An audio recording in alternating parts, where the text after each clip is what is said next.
Hello, hello. Welcome back to episode 2 of Advocates and Allies. We are here today to talk about a variety of different things, talk about IEPs and what they are and how we get them and what do we do if it's not working and all kinds of great stuff. Again, I am your host, Kristen Norai, and I am coming to you live this week from Wilmington, North Carolina. I kind of hop around. Last week I was in Indiana. Now I'm in Illinois, or now I'm in North Carolina, not near Illinois. How are you this morning, Sindel? I'm doing great. We're somewhere, aren't we? We're here though. I am so excited to talk about this today. Hi, y'all. I am Sindel. I'm in Arkansas. I am an exceptional needs educator, and I'm also a neurodivergent parent with two neurodivergent littles of my own. We kind of got into a little tizzy about how to educate our kids. Ooh, I don't know why that popped up there, but it did. I did it. Kristen's touching buttons again. I'm going to stop touching buttons. Oh, you know what? On that note, let's go to Sharon. Hey, Sharon, how are you? Can you tell us how you help the community? I'm great, and I want to thank you ladies for having me. This is a topic that is very near and dear to my heart, something I am very passionate about. I am Sharon Byrne. I am a certified life coach. I have my master's in education with a specialization in rehab counseling, and I'm also an advocate because, as I said, my passion is to make this world a better place, at least one person at a time, if not more, and to make the world a much more accepting, tolerant, and inclusive place all around without us having to do our jobs and fight for people's rights and things like that. But until it's natural, I will stay on this bandwagon and fight the good fight. So thank you again for having me. Thank you for coming in and talking with us. We've got so many different things going on this week in terms of topics that we, want to talk about and delve into for sure.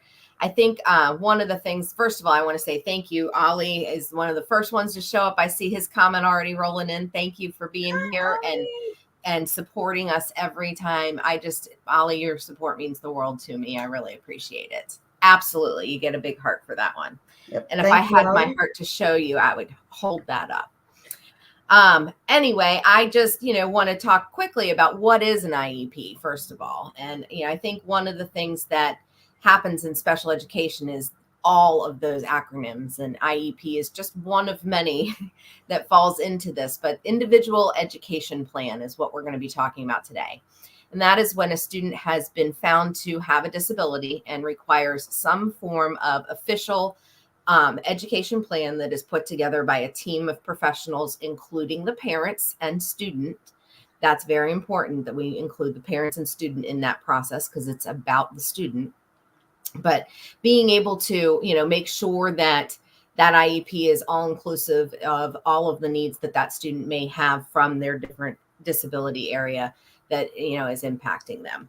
One of the things, too, that I think is really important with IEPs is making sure that children have a voice in that process, because a lot of times, we don't ask the child, and we put together this plan, and it's, this very comprehensive 30-page plan, and nobody's ever stopped to say to the child, hey, does this work for you?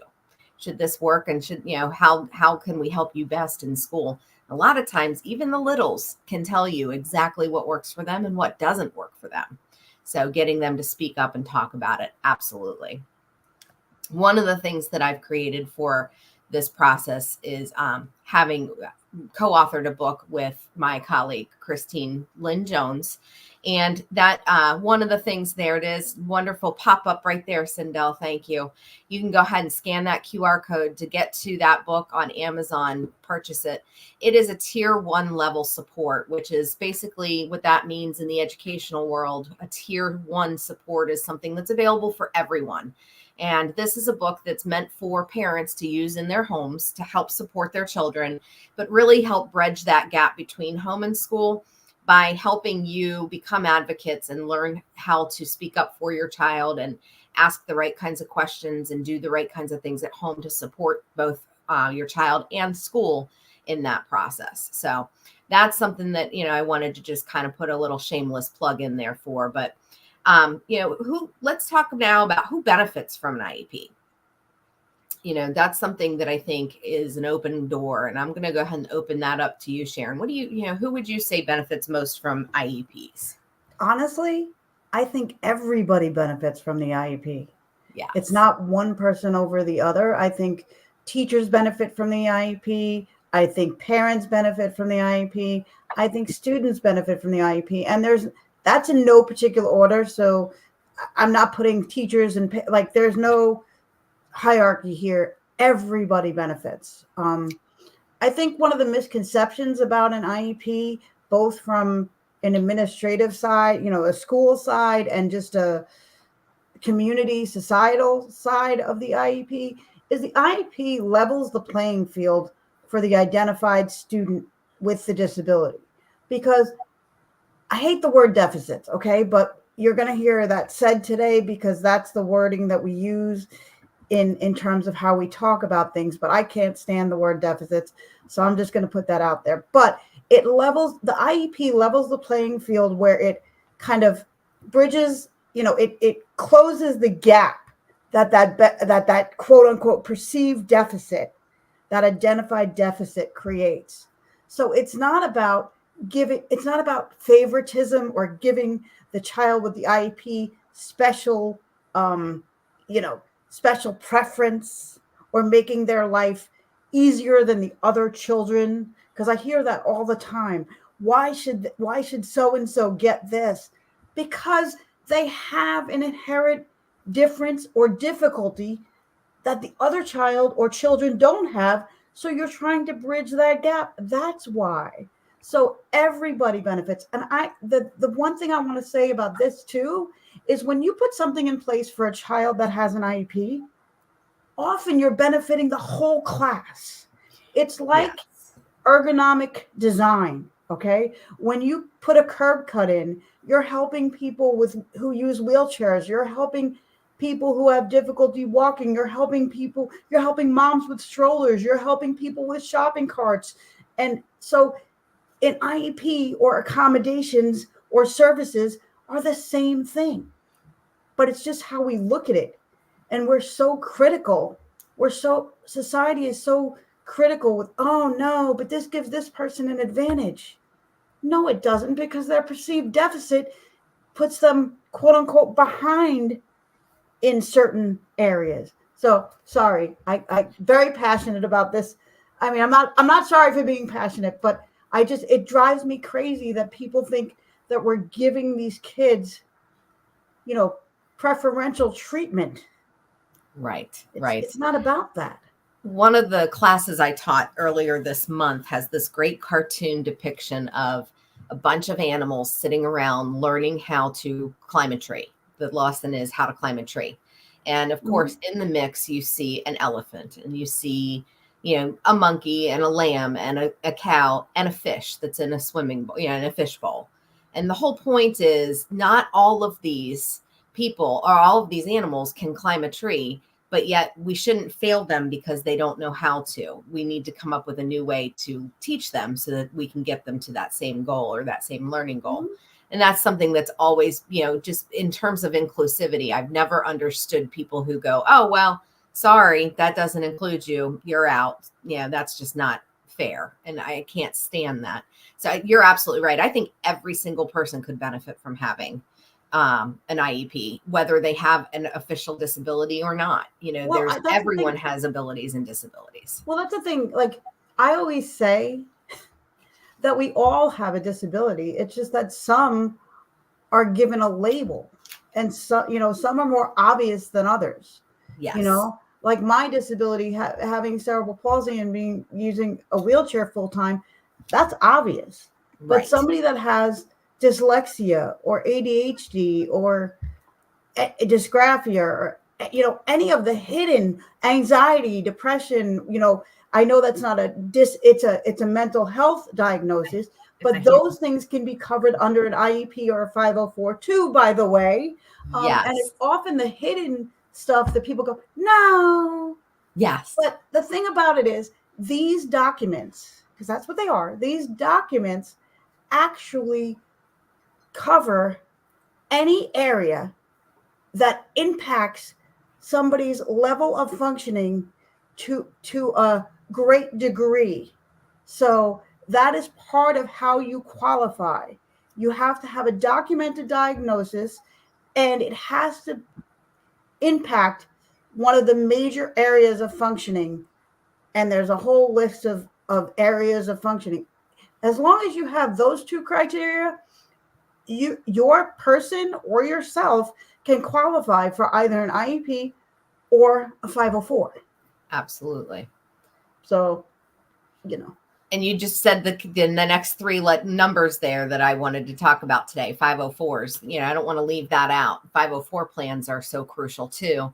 To those in the audience who are not familiar with 504 plans, those are plans that are developed for students and or employees in a workplace that may need support or accommodations of some kind due to a medical disability.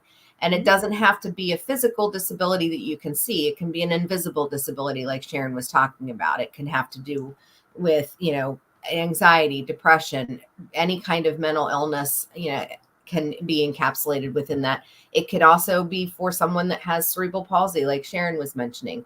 I actually worked with a woman in adult ed when I was working in Rock Hill schools, and we put together a plan for her due to her cerebral palsy. And it was simply accommodations in the physical sense. She didn't need anything academically. She just needed to make sure she had accommodations for when she was in class. So that's something. Go ahead. I'm sorry. I didn't mean to interrupt you at all. You're good.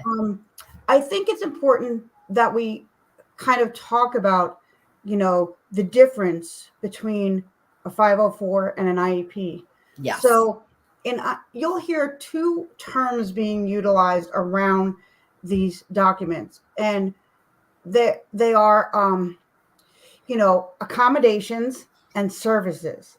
Okay. So a 504 technically is more for somebody that needs accommodations than actual support services. So when somebody needs support services, that's more in line with what an IEP is designed for. Now, a very important point is that anything that goes into a 504 can be put into an IEP. All right. But on the flip side of that coin, because there's always two sides to a coin, anything that's in an IEP cannot go into a 504 plan.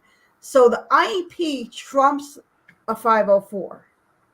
Yes. And oftentimes children or adults who have a hidden aspect to their disability, I'm going to say ADHD because that's a very common one, or anxiety or depression, any one of these hidden diagnoses that have impact on somebody, major impact on a basic area of life can qualify for either a 504 or an IEP. Hear me. You can qualify for an IEP. It's called other health impaired is the category that you would be able to qualify for an IEP for the person with any one of those any hidden diagnosis. Right. You do have to fight for it, but trust me, it can and should happen. So I just want to make sure that everybody that's on here today or watching the replay understands that. So accommodations go under the 504. Services like speech, OT, PT, resource room. Chime in if you ladies think of any of the other major ones. They would fall under the IEP because those are considered services. Right. An accommodation would be like extended time on testing or needing to sit up front in the room instead of the back of the room. Extended time, modification of assignments or extended time to do assignments. Those are all considered accommodations, not services. Right. So they would fall, if that's all your child or student needs, they would fall under the 504. So yeah. Yes, and we had a great question from the audience. Scott asked, please correct me if I'm wrong, if the 504 can be used for college as well. It absolutely can. Absolutely. And one of the things that we were talking about pre-show actually was that with 504 plans, it's important to make sure, and with IEPs, that when you graduate, you're graduating with a current plan that hasn't expired, because that just makes getting services at the college level much easier. It also can be used in the workplace. You know, if you have an accommodation need in the workplace, most workplaces will accommodate you without any official plans. But if for some reason they don't, you have rights under the Office of Civil Rights to go ahead and get a 504 plan put in place. So that is something absolutely. For work, you're covered under the ADA. Yes. You know, so hopefully your employer will do it just because, but if not, you are covered under the Americans with Disabilities Act. Yes. I also want to say, for anybody out there that does not know, an IEP can also follow you to college. It's not just a 504 plan. Pardon my barking assistant. She'll be quiet in a second. She just wants my attention because I'm by the computer. But anyhow, so I apologize. But the IEP can be and should be follow the student to the college. The way you go about that is simply this. When you have your exit meeting in school, which they will push it through very quick, the exit meetings are like 10 minutes. But you have to make sure as the parent or as the student or both that you know who's responsible for getting your IEP to the college, and it should be your guidance counselor. It should go with all of your paperwork to the college, and any documentation that you have about your disability and any accommodations or services you got while in school, everything needs to go to the college, and make sure that it is going to the person who does services for students with disabilities. But all of your documents, whether it's a 504 or an IEP, should follow you right to college. Yes. And I love Ollie says the dog agrees with you. Yes, the dog agrees. Thank you, Ollie. Yes. Yes, she needs an IEP, trust me. I love it. I love it. Okay, so let's talk about what goes on during the meetings. So you have an IEP. Now what? That's a great question. So after the process of saying, yes, this child needs an IEP, there's a plan that's drafted, and that plan is gone through detail by detail, page by page as a team to check and make sure that, first of all, that everything's been covered. One of the things that's in there is documenting parental and student concerns as part of that process. And then, of course, creating goals and accommodations, modifications dependent upon the student's IEP. But after that's been done and the IEP is in place, coming back and doing periodic reviews, or some districts call them different things, special reviews, periodic reviews. I know you guys both have different ways in both of your states of saying the same thing, but you know, checking in to make sure things are okay, and then doing an annual review once a year to rewrite the plan for that next school year. May I also add that even though the school districts have specific times that the plans get reviewed, whether it's a 504 or an IEP, parents and or students, by the way, are allowed to ask for a meeting to be held if there's an issue and they feel that the team needs to come together. You can ask for a meeting to take place. So absolutely.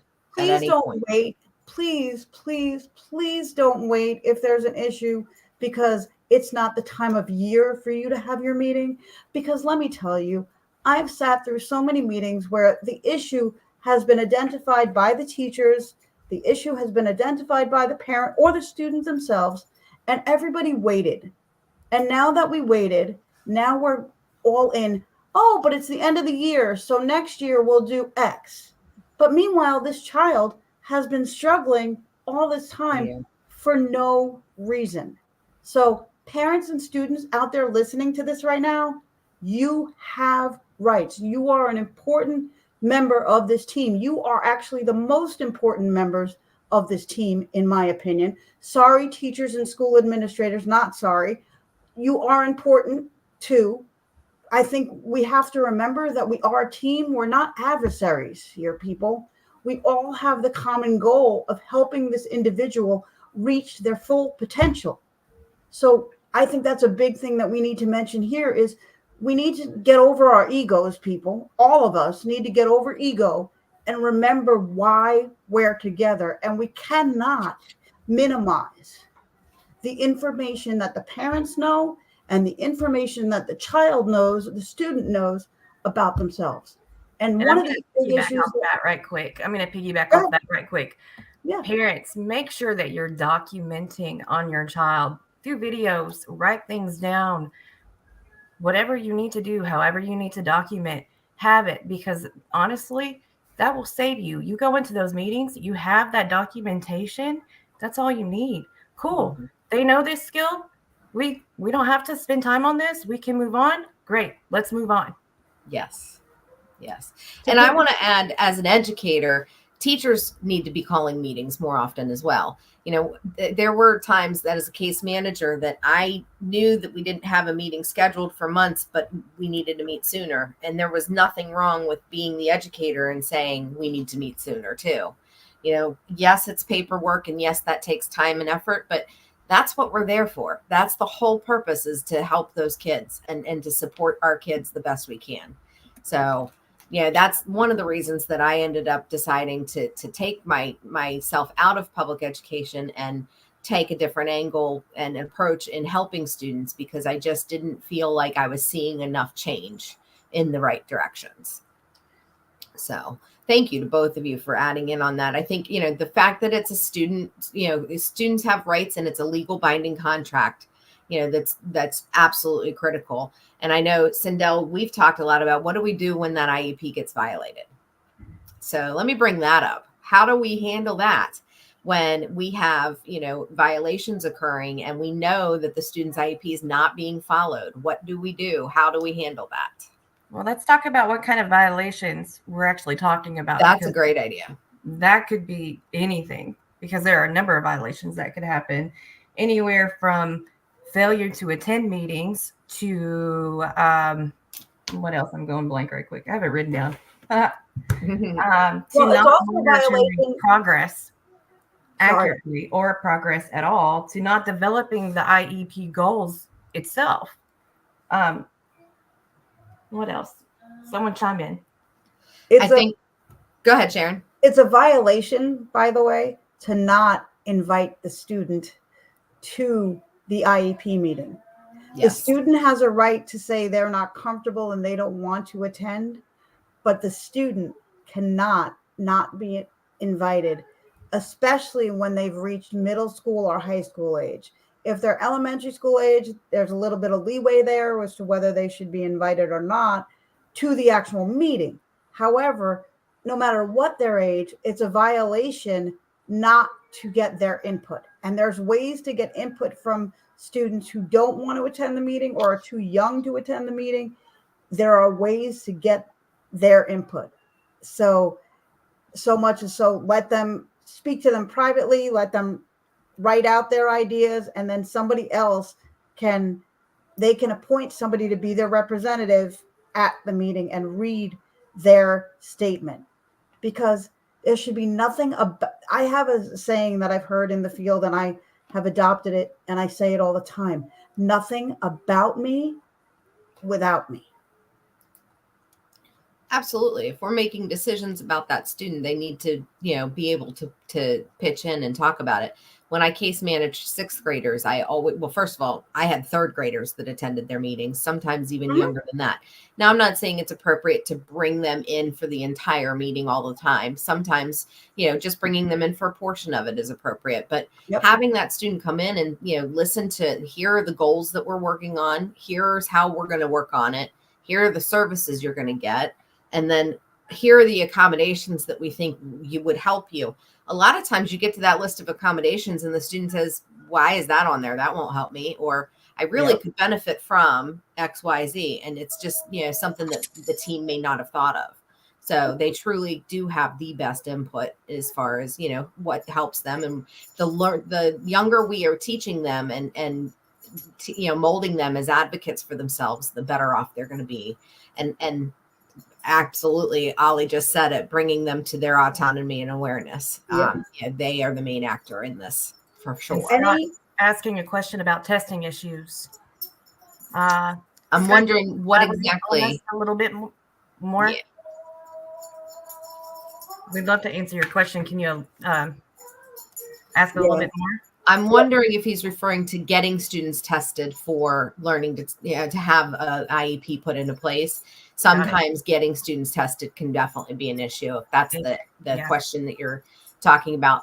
Once you put in writing, a parent can put in writing that they want their child evaluated. The team has got to have a meeting to determine an determination meeting to determine if that is necessary. But you cannot not have a meeting. That's the one thing that parents don't know. And once it's in writing, they have to do it, and they have to do it within a certain time period.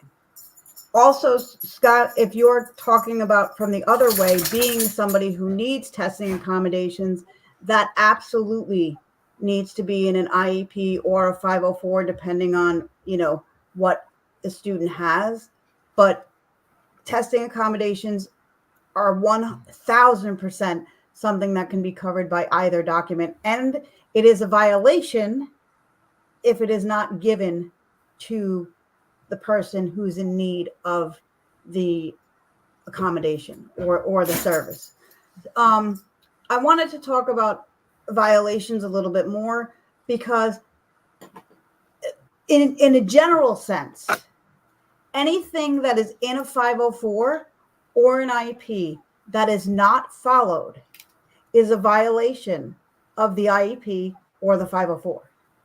So we can get more specific about how we talk about the violations and what to do. But if it's in that, those documents are legally binding documents. And part of the problem with these documents is it's fine to have a document. And Sindel and Kristen, tell me what you think. It's fine to have these documents. But part of the problem is that people don't understand what they're supposed to do with these documents and the information in them. Yes. Teachers aren't part of the reason that I feel like we're sometimes felt like we're, adversaries is lack of communication and lack of education of the people that are going to be asked to follow these documents. No disrespect, but a special education teacher has more training in what these documents mean and what they're supposed to do with the documentation and how it's supposed. A gen ed teacher, they're told, oh, by the way, this student has an IEP. Did you read it? Oftentimes they do read it. Oftentimes they don't. I'm just being honest. But oftentimes they do read it, and it's like a foreign language to them. So it becomes the special ed department's responsibility to make sure that all teachers know what to do with and how to provide these services and accommodations. And how to guide that student. Yeah. Yes. Absolutely. And please understand that one student's IEP or 504 does not generalize to another student's IEP or 504. They're individualized. I stands for individual. So it's because everybody has individual needs. And I don't want to not go to bat for teachers and school administrators who have no idea what any of this means. Okay, Ollie, at some point, a video with clear action points of less than 3 minutes is better than 30-page long technical document. I could not agree with you more because I have seen 3-inch binders worth of IEPs that the student did not understand. Absolutely. The majority of it is not what the student, they don't understand.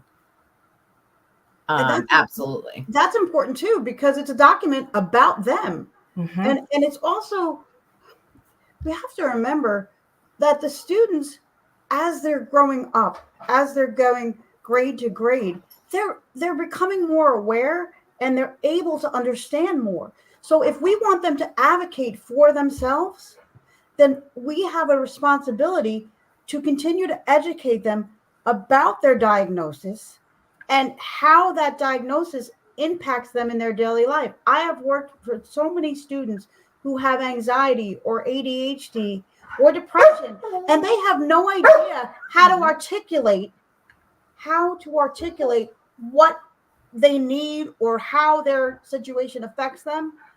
And we have to educate them about what that means, so that they can advocate for themselves effectively. Absolutely. And I have to just add to this, parents that are listening, if you have a child and you have not shared with them that they have an IEP, please do. The longer you keep it a secret from them, the more it makes it shameful and makes it more of a stigma. And I understand parents that are concerned about the anxiety and the concerns that children might have of the stigma that's attached to it. It's all in how you present it. Mm-hmm. If it's presented in the right way of just, hey, this is a plan that you need that'll be supportive and help you, it's all about that presentation of it, because the students then, don't have to be living in fear of what is this IEP and why do I have this? Instead, they can use it as their armor of, hey, I have this to help me and protect me in school. And I think that's something that is really important. We just overlook that a lot of times. I work with parents all the time who will say, oh, well, my son doesn't know that he has an IEP. Okay, my immediately, concern becomes, how are they supposed to advocate for themselves if they don't even know that they've got this plan in place? And, I understand the concerns that parents have about, my child isn't going to understand. That's where talking to experts like us, or talking to, a friend that's in the area or understands the field that can help you with that is always, just much more. I would advise that over not sharing or keeping it a secret, because the longer it's hidden, the more it comes across as something to be ashamed of. Exactly. That's just my little plug. No, I have to piggyback on that. And I have to agree, as a person with a disability myself, and having gone through school with an IEP and with a 504, initially a 504, then an IEP, my parents never hid it from me, and I'm grateful for that. Look, I have news for you. Kids know they're different. I'm sorry, but from the minute they enter society where they're not in their home anymore and they're around other people, they can sense the difference, and their self-esteem starts to plummet very, very quickly, and their self-confidence. So look, they might not initially like the fact that they have an IEP. They may say, I don't want to be different. But at the same time, it's our responsibility as advocates, as parents, as teachers, to help them understand that this doesn't make them different in a bad way. It's all in how it's presented, but not sharing with them doesn't take away the fact that they know they're different, number one. Yes. And they can sense things are happening. And trust me, the more difficulty a person's having in school, whether it's academic, emotional, or a combination of both, the more difficulty they're having, the more their self-esteem and self-confidence is going down, the more they're going to be apt to have school avoidance, which is a whole other animal to have to deal with. Yes. So information is power. Knowledge is power. It's all in how the information is presented, and then what is done with it that makes the difference. Well, and I love that Tabitha Barron, who, many, many people in the audience know from her shows, Save Our Kids and Breaking the Contradictions, talks about how children with disabilities are children with superpowers. Mm-hmm. It's not a disability. It's somebody that is amazingly able to overcome unbelievable challenges and still succeed and do well in life, which is just amazing. And I know Kathy mentioned earlier, she said IEPs are like a foreign language, for parents.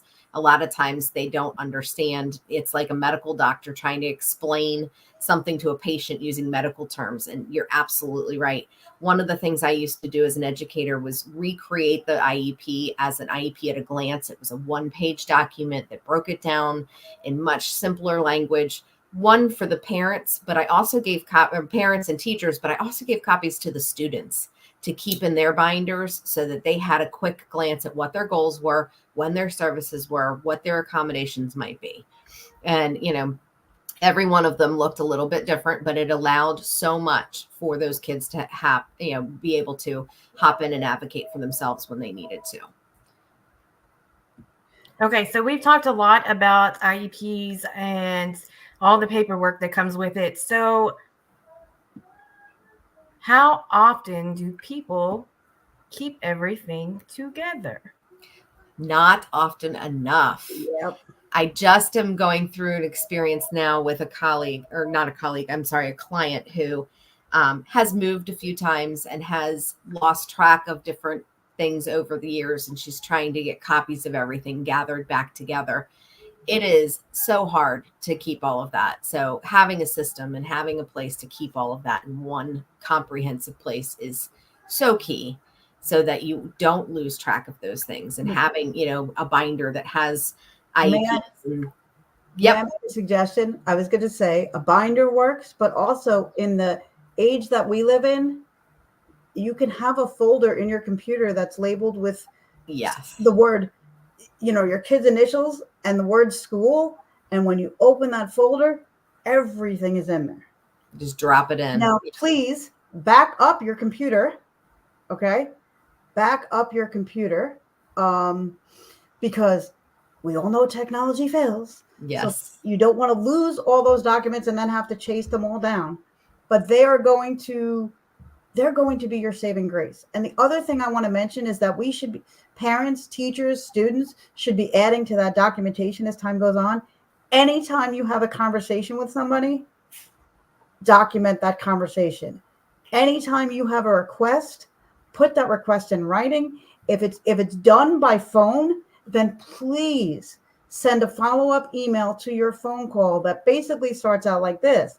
Just wanted to recap our phone call today regarding blah, blah, blah. This is my understanding of how we're going to proceed from here, and make sure that you have documented it in an email to the head of special education.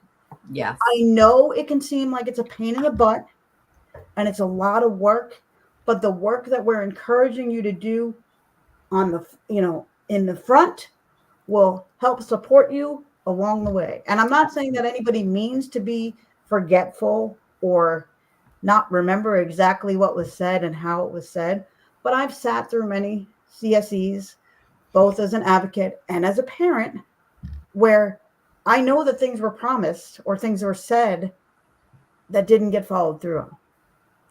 And that's why prior written notices are so important. That document at the end of the meeting that summarizes everything that was discussed, whether it was discussed and accepted or denied, it should be in there. Yep. I think a lot of places really hesitate to put everything down in writing in a prior written notice, but it is so crucial. If it's not in there, and then, like you said, Sharon, it's been asked for and it's not documented that it was discussed, it's really hard then to prove that later. So making sure you review those documents and making sure that you check to make sure everything you've said is included. And please, if there's something on your child's 504 or your IEP, then don't let your child sign it and don't you sign it. Right. Because if you sign it, it's a legal document. So anytime you sign a legal document, that's saying that you agree with whatever's written in that document. Right. And you do not have to agree with it. If you don't agree with it, you don't have to. You absolutely don't have to. You have the right to say, no, I do not agree with this. And just because the rest of the team is saying yes does not mean you have to. No, it doesn't. Yeah. Okay, so we're going to stop for a second and we are going to talk about this right here. Yes. Another shameless plug. Yes, This book I did is it, so it's okay. Yes, this book is a one-stop shop. It really is something that allows you to pull all of your information and keep it in one place. One of the things that we created is the back 2/3 of the book is all for documentation. You can record meeting notes from and parent conferences with teachers, meetings with specialists, doctor appointments, anything like that. There's just a general note section just to keep notes in general. There's places to record behavior for both how your kids are feeling, but then how they're performing with specific behaviors if need be. There are steps of what to do if that's not working, how to make it even better. So it really is just a wonderful, wonderful resource for parents. And if you're looking at the book thinking, wow, this is great, I need more, you're in luck, because Christine and I will be launching this summer our very first parenting class that will go along with this book and go much more in depth, section by section. So keep that in your back of your head and be looking for more information about that to come.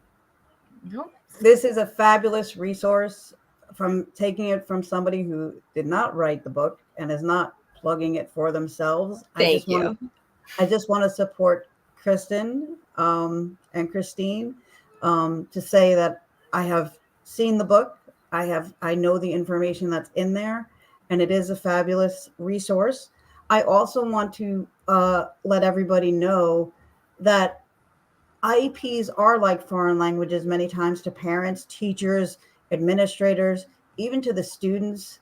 So if you're getting that feeling, please reach out to one of us or somebody else that has the knowledge, because it doesn't make you weak. It makes you smart. It makes you stronger. It makes you informed.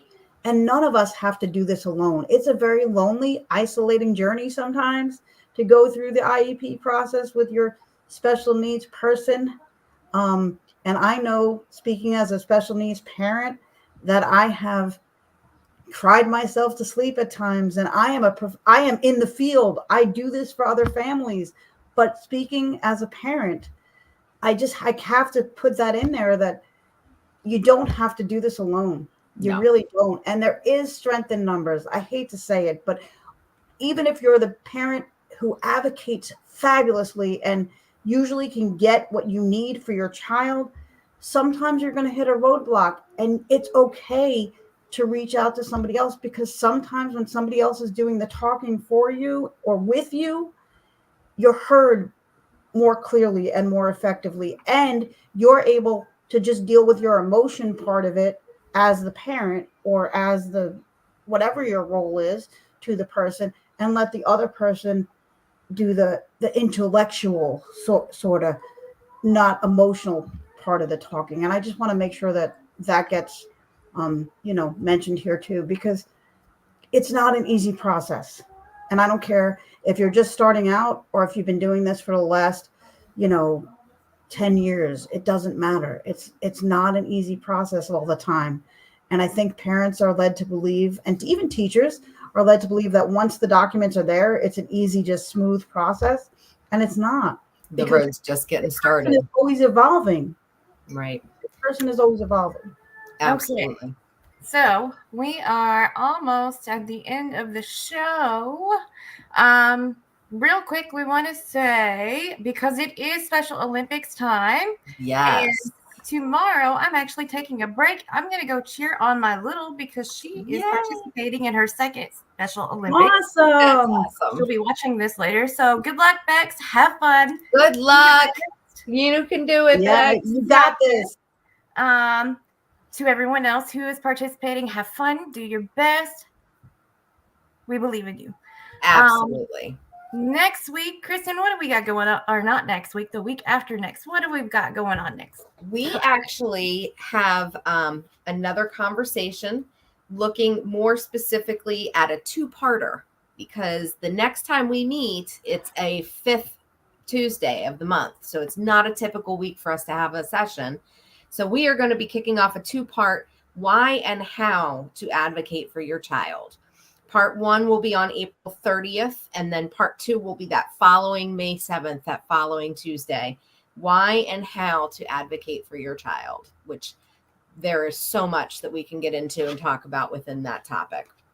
That's So a great- hopefully everybody will be able to join us for both of those sessions. Also, please make sure if you have the opportunity to like and subscribe to my YouTube channel, follow me on LinkedIn. The book we do have a QR code for that. If you would like more information on the book, feel free to send me a private message, scan the QR codes. You can read more about it, purchase a copy there. Even if you don't have children, this is a great book to give to parents of children who may need some extra support in the home. It's also a great book for parents that are doing a great job that just might need, to have an extra resource at their fingertips. So it doesn't have to be just for kids that are struggling. There's a lot of things in there that can just help you be a better parent as a whole. So that's all I have to say about that with the book.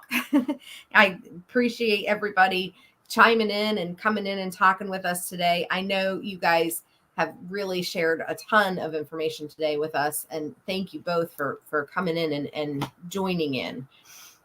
Any final parting words or thoughts, or whoops, I didn't mention this and I should. I just want to say we have to remember that we have to do everything we can to empower parents and students. And I really want to make sure that these students, that we're doing everything we can to enhance their self-esteem and their self-confidence, not be knocking them down, either directly or indirectly. I'm not saying it's done with purpose, but I think we need to choose our words very carefully when we're speaking, just in general to anybody, but especially in situations like this, because words are powerful. And a lot of the labels that are given to try and help these kids, because that's what the label is. It's really meant to help and identify an area of need. But what these labels become are very, in a lot of ways, very shameful and very, oh my God, I need to hide.